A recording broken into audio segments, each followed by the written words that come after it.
we'll be happy to answer your questions. Amit ji और पूरी सत्याग्रह की team, Alok here from OA 104.8 FM। आप सभी से स्टारकास्ट से मेरा एक सवाल है कि आज के दौर में भारत में क्या सत्याग्रह की जरूरत है, सत्याग्रह होना चाहिए? जिस तरह का किरदार मुझे दिया गया है, उनकी सोच हमेशा ही रही है कि सत्य की हमेशा जीत होगी, और अंत में ये देखा गया है, और अंत में जब वो अपनी बात सबके सामने रखते हैं तो यही कहते हैं कि जो कुछ भी करना है वो उसे प्राप्त करने के लिए सच्चाई ही सबसे बढ़िया रास्ता है। मैं अपने व्यक्तिगत जीवन में भी ऐसा ही मानता हूँ, और जिस तरह से मेरा किरदार है इस फिल्म में, जैसा प्रकाश जी ने मुझे लिख के दिया है, उसमें भी मुझे विश्वास है। बच्चन सर, मैं मधु का मूवी से रेडियो। मेरा सवाल ये है कि आप कुछ समय के लिए पॉलिटिक्स में थे। जब आप पॉलिटिक्स में थे तो कभी कोई ऐसा मुद्दा जिसे आपको देख के लगा हो कि बहुत दुखी हुए हैं और लगा हो कि कुछ सत्याग्रह जैसा कुछ आंदोलन करना चाहिए अपने पॉलिटिकल करियर में जब आप थे? मैडम, उसको बीते काफी साल हो गए हैं, अब पुरानी बातें क्यों याद दिला रही हैं?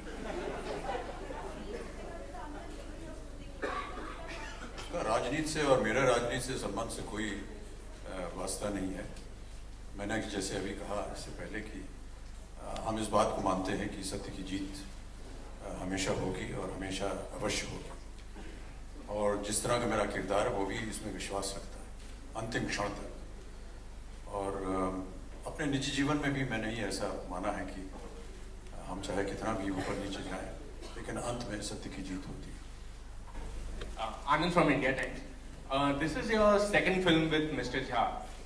Would you say one of the pleasures of working, or he perhaps gives you a chance to revisit the rebellious and anti-establishment kind of roles which you used to play back then during the days of Diwar, and it allows you to revisit that side of your performance and tap into the angry young man that we all love so much? जी नहीं, बिल्कुल नहीं। प्रकाश जी के साथ काम करने का केवल एक ही वजह है, हिंदी जो है वो ज़्यादा अच्छी हो जाती है इनकी फिल्मों में काम करने, उच्चारण जो है वो सही होता है भाषा का, तो ये एक अच्छा लगता है मुझे। अमिताभ सर, आपने कुछ दिनों पहले जब सत्याग्रह मूवी स्टार्ट हुई थी तब आपने बोला था कि आप you also want to become a journalist, क्योंकि एक जर्नलिस्ट को ये पार होती है कि वो अपने जितने भी थॉट्स हैं वो सब लोगों के सामने जाहिर कर सके। तो आज की मीडिया को लेकर बहुत से नेगेटिव चीजें लोग बोलते हैं, इवन स्टार्स ऑल्सो, कि उनकी पर्सनल प्राइवेट लाइफ में हम लोग झांकते हैं, बहुत से गॉसिप्स उड़ाते हैं। What you want to say about I mean on this? ये तो आप स्वयं जाने, हम क्या बताएं आपको। नहीं सर, फिर भी बहुत कुछ। आप मीडिया के बारे में क्या कहना चाहेंगे, कैसे लेते आज की मीडिया जो है उसके बारे में आप क्या कहेंगे? आप क्या समझते हैं मैं कुछ उल्टा सीधा बोलूंगा? नहीं सर, उल्टा सीधा नहीं, पर फिर भी कुछ बताएंगे मीडिया के बारे में। इतना पागल नहीं हूं मैं ये पूछना है कि अभी अन्ना हजारे साहब का आंदोलन हुआ था, आप लोग स्पष्ट कर चुके हैं, इसमें कोई छाप नहीं है, लेकिन मेरा सवाल ये है कि उनकी जो जिद रही है सत्याग्रह वाली, आपके किरदार में कितना दिखेगी वो जिद?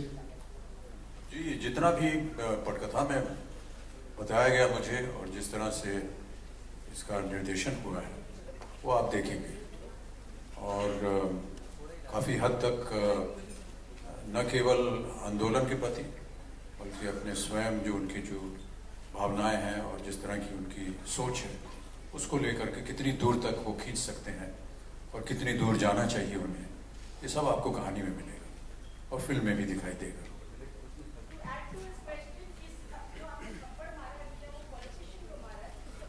ये अब आप फिल्म देख लीजिएगा तो आपको पता चलेगा। वो फिल्म देख लीजिए मैडम।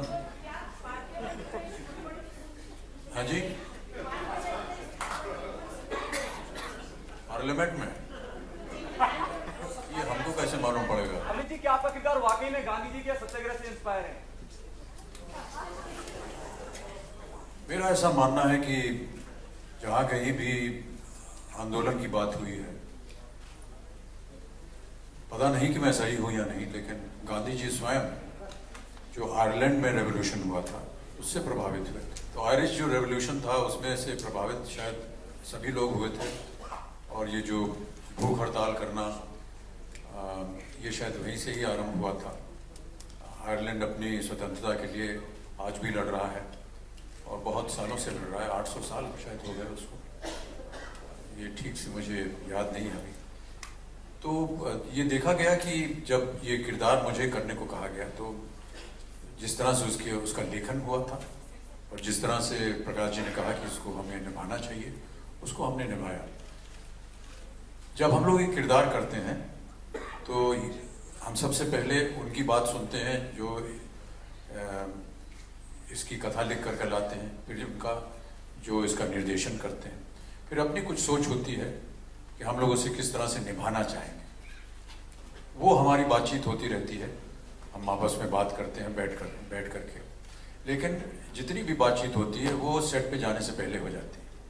सेट पे जा करके मैं ऐसा मानता हूँ कि जो निर्देशक है वो कप्तान होता है और उसकी बात माननी चाहिए।